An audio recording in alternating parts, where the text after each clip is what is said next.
Ito ang rest house ng ng farm. Yung mga guest, pag gusto ng air condition, dito kayo titira. Magkano ang bayad sa guest house? Be, magkano ang bayad? Ano po, ang single bed po, 1,950. Free naman po yan ang 2 person. Saka free entrance sa resort. Free small cottage. So pwedeng madami dyan? Diyan lang matulog ka. Okay. Tapos libre na. May, may 2 bed.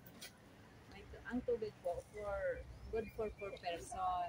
So yeah. 850 po. So ngayon kasi nag-inquire kami ng ng resort dahil magkakaroon kami ng pa-swimming ni Mayor bukas. Yan. Diba? So nakahanap na silang mga nahulog na santol, bago lang hulog. So masarap pa siya. Fresh na fresh, galing sa puno. Ayan. Pwede mo.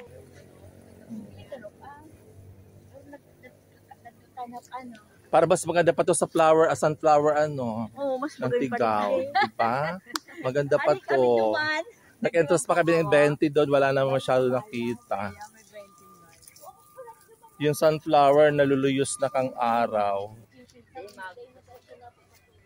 So ayun po, nakapag-inquire na po kami dito sa Green World Resort. Yan.